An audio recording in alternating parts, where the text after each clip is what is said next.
क्योंकि गिलगित एक ऐसा शहर है जहाँ पे 10 जिलों के लोग रहते हैं। ये आप कहें पाकिस्तान का, जिस तरह इस्लामाबाद कैपिटल है, इसी तरह गिलगित भी कैपिटल है। रोड की अगर हालात भी देखें तो वो बहुत ही खस्ता हाल है। अगर आज एक रोड बन जाए तो वो ज्यादा से ज्यादा साल या 1.5 साल चलेगा। उसके बाद आप उसमें जो है बस रोड नहीं रहता, लेकिन गड्ढों के दरमियान जो है थोड़ा सा रोड बचा हुआ होता है। कुछ रिस्पॉन्सिबिलिटी मेरी भी होती है, एक काम शहरी का भी होती है, और एक काम जो स्टूडेंट होते हैं जो इस खिते में रहता है उसी का रिस्पॉन्सिबिलिटी है। गवर्नमेंट का काम है कि आपको इदारे देना, आपको प्रोजेक्ट्स देना। गिलगित के ट्रैफिक को देखे, हर दूसरे घर में गाड़ी है, मतलब हर दूसरे गाड़ी में एक गाड़ी है तो हर तीसरे घर में जो है दो से ज्यादा गाड़ी। क्या ये सड़कें इतने ट्रैफिक का बोझ उठा सकती हैं आपके ख्याल से?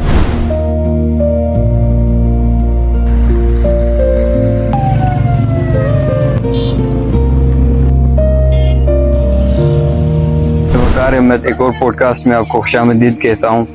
आज का जो हमारा पॉडकास्ट का जो मौजू है वो गिलगित बल्तिस्तान में सड़कों और ट्रैफिक का जो सूरत हाल है वो है।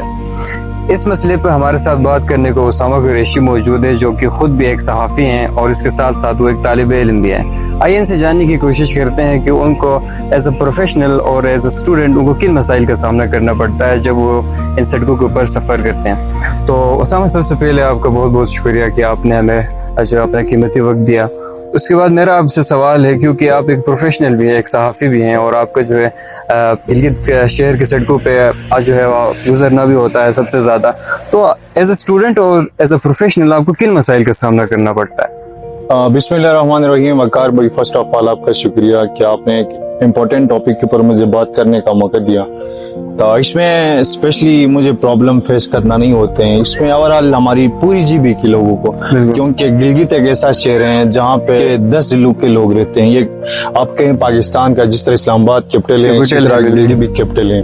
तो यकीनन गिलगित बल्तिस्तान की जो आबादी है, जिस तरह हम देख रहे हैं बढ़ती जा रही है, उस हिसाब से अगर हम देख लें तो गिलगित बल्तिस्तान का जो ट्रैफिक कंजेक्शन जो एक बहुत बड़ा प्रॉब्लम है, जिससे आम पब्लिक, आम स्टूडेंट, एक मजदूर, एक बीमार जो इस शहर से आमदरफ्त कर रहे हैं, उसको काफी मुश्किलात सामना करना पड़ता है। यकीनन सुबह जब हम यूनिवर्सिटी की तरफ आते हैं, जब स्टूडेंट्स कॉलेज यूनिवर्सिटी की तरफ आते हैं, स्कूल जा रहे हैं, उनको काफी मुश्किलात का सामना करना पड़ता है। क्योंकि इस तरह होता है, आपको पता है कि सुबह जब आप यूनिवर्सिटी आते हैं, किसी की फर्स्ट टाइम क्लास होती है 9:30 पे, ठीक है नहीं, तो जब उस शहर को आप क्रॉस करके अपनी यूनिवर्सिटी तक आते हैं तो 9:30 गुजर जाता है, मतलब आपकी क्लास गुजर जाती है। आपके लिए, एक स्टूडेंट के लिए ये बहुत बड़ा प्रॉब्लम है। इसी तरह जब कोई साइड से कोई पेशेंट क्रिटिकल सिचुएशन में, इमरजेंसी सिचुएशन में हॉस्पिटल की तरफ आते हैं, अभी इस तरह के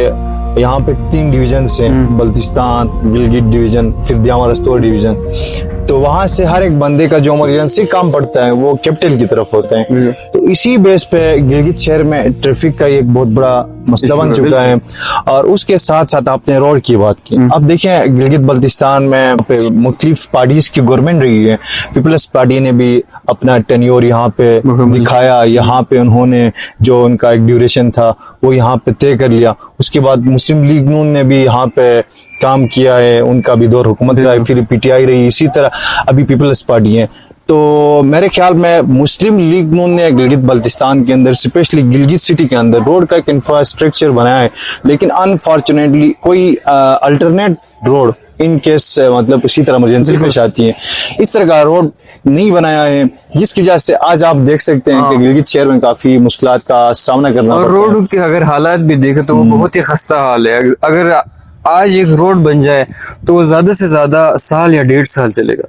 उसके बाद आप उसमें जो है बस रोड नहीं रहता, लेकिन गड्ढों के दरमियान जो है थोड़ा सा रोड बचा हुआ होता है। तो इसके हवाले से क्या कहना चाहेंगे? क्योंकि ये मटेरियल के ऊपर और कहीं ना कहीं इंतजामिया की करप्शन भी है जो है इसमें नजर आती है, क्योंकि अगर वो सही से काम करे तो जैसे कि केयू रोड बना हुआ है, तो ये इसको काफी अरसा हो गया, ये अच्छा है। इसके अलावा अगर आप दूसरे रोड देखेंगे वो इससे भी नए हैं, लेकिन उनमें भी गड्ढे पड़ चुके हैं। नो डाउट के ये ओवरऑल पाकिस्तान का हिस्सा है।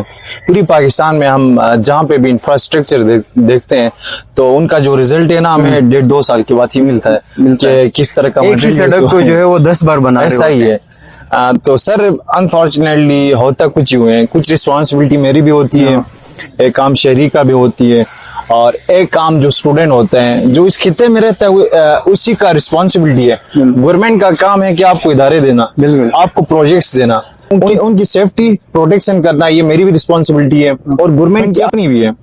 अब मेरी रिस्पॉन्सिबिलिटी ये है कि भाई जब मेरे घर के किनारे से रोड गुजरता है, उसके साथ कोई वाटर चैनल है या नाली है, मैं उसका पानी रोड पे नहीं लगाऊं, उसको प्रोटेक्ट कर लूं तो वहां का जो एक रोड है वो सेफ होगा। और दूसरी आपने करप्शन की बात की, यकीनन होते हैं इदारों के अंदर करप्शन भी होती है, कुछ इदारों के अंदर ऐसे ऑफिसर्स भी होते हैं, ऐसे कॉन्ट्रैक्टर्स भी होते हैं जो फेयर होके काम करते हैं। और इस वक्त जो हमारा गिलगित का रोड मैप है, बिल्कुल आपको नजर आ रहे हैं कि पिछले कई सालों से यहाँ पे मेटलिंग हुई है। और उसका रिजल्ट अभी हमें देखने को मिल रहा है कि डैमेज कहाँ पे हुआ है और अनबैलेंस रोड कहाँ पे, जिसको 2 साल पहले बैलेंस करके बनाया हुआ था, अभी वो अनबैलेंस है।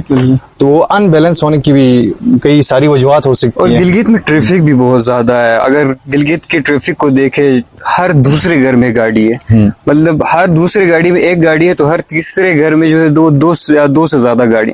क्या ये सड़कें इतने ट्रैफिक का बोझ उठा सकती हैं आपके ख्याल से? वकार भाई देखें, इस वक्त गिलगित शहर के अंदर हर एक के घर में 2 गाड़ियां नहीं तो एक तो हर एक के घर में लाजमी है। और हमारा शहर इतना सा है, इसका सरफेस बहुत ही कम है। और रोड क्या जो मैप होता है ना, मैंने थोड़ी देर पहले आपको जिक्र किया, मैप नहीं है, एक ट्रेडिशनल मैप है, कोई बहुत पुराना प्लानिंग नहीं कि इस तरह के सड़कें बनाए जाएंगे, यहाँ से गुजरेगी, बगैर प्लानिंग के बनाई गई।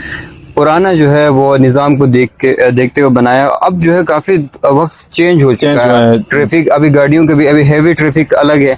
अब वो जब इन सड़कों पे चलती हैं तो उनका एक अलग दबाव होता है इन सड़कों के ऊपर। और उसके साथ साथ जो ठेकेदार लोग हैं और जो वर्कर्स है जो ये रोड का काम कर रहे होते हैं, मेटरिंग का, तारकोल का, उनको भी जो है ये मतलब अनएजुकेटेड होते हैं कि मतलब कौन सा मटेरियल कितना इस्तेमाल करना है। वो एक ट्रेडिशनली जो है वो यूज कर रहे होते हैं और बस ऐसे ही चल रहा होता है। अच्छा सर, हम ये एक्सपेक्ट करते हैं कि इन फ्यूचर हमारे गिलगित के अंदर हमें कुछ चेंज नजर आनी चाहिए।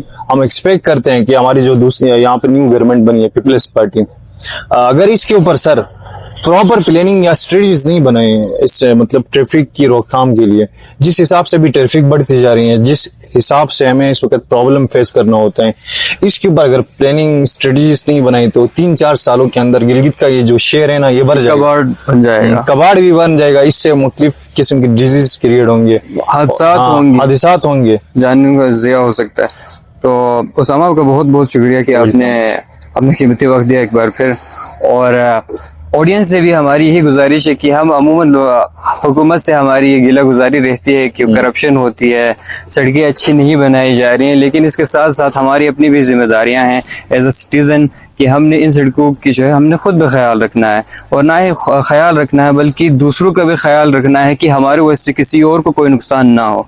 तो आप सबका बहुत बहुत शुक्रिया। मिलते हैं एक और प्रोग्राम में।